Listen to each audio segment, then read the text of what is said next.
அனைவருக்கும் வணக்கம். ஓம் நமச்சிவாயா. இன்னைக்கு நம்ம பார்க்க போற டாபிக் வந்து நவாம்சம். முதல்ல நவாம்சத்துல பார்வை கிடையாது, ஆட்சி உச்சம் கிடையாது.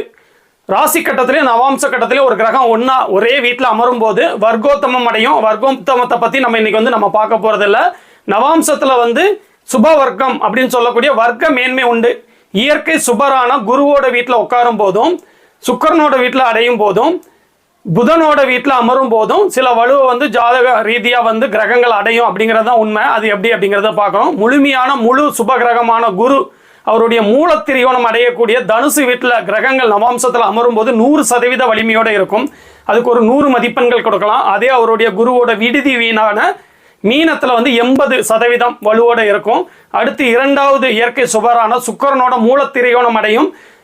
துலாம் வீட்டில் வந்து 80%, விடுதி வீடான ரிஷபத்தில் வந்து 60%, மூணாவது சுபரான புதனோட மூலத்திரியோண வீடான கன்னியில் 60%, மிதுனத்தில் 40% வலுவோடு இருக்கிற மாதிரி இது ஒரு கால்குலேஷன். இந்த கணித அடிப்படையில் அது வலுவோடு இருக்கும் அப்படின்னு நீங்கள் எடுத்துக்கிடணும்.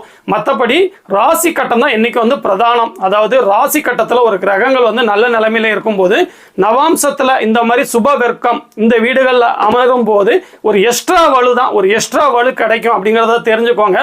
அதே நேரத்தில் ராசி கட்டத்தில் ஓரளவு மீடியமான வலுவில் இருக்கும்போது இது வந்து ஒரு எக்ஸ்ட்ரா பூஸ்டப் மாதிரி அந்த கிரகங்களுக்கு நல்லாவே செயல்படும். தனுசு வீட்டில் வந்து அந்த கிரகம் உட்காந்துருந்தா ஒரு நல்லாவே செயல்படும்.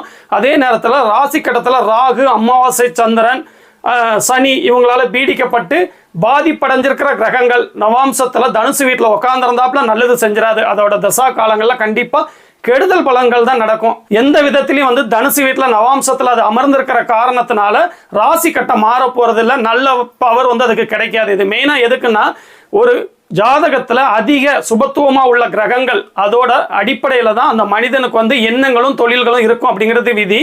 அந்த அடிப்படையில் ஒரு ஜாதகத்தில் ஒன்றுக்கு மேற்பட்ட கிரகங்கள் வலுவோடையும் சுபத்துவமாகவும் இருக்கும்போது எந்த கிரகம் அதில் பெஸ்ட்டாக இருக்குது அப்படிங்கிறத கண்டுபிடிக்கிறதுக்காண்டி ஒரு நுணுக்கமான முறையாக தான் நீங்கள் எடுத்துக்கிடணும்.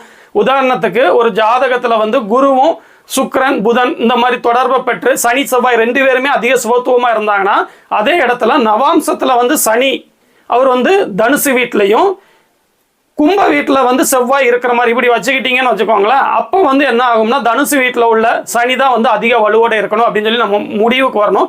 இன்னொரு முக்கியமான விஷயம் வந்து நவாம்சத்தில் பரிவர்த்தனையும் கிடையாது. அதையும் நம்ம நல்லா தெரிஞ்சுக்கிடணும். இன்னைக்கு வந்து எனக்கு தெரிஞ்ச இந்த நவாம்ச கட்டத்தை பற்றி ஒரு முக்கியமான விஷயங்களை உங்கள்கிட்ட நான் வந்து பகிர்ந்துக்கிட்டேன். அடுத்து இனி வர்ற நாட்களில் இதே மாதிரி முக்கியமான ஜோதிட தகவல்களை என்னால் முடிஞ்ச வரைக்கும் எளிய முறையில் நான் வந்து விளக்குறதுக்கு நான் வந்து ட்ரை பண்ணுறேங்க. ஓம் நமச்சிவாயா.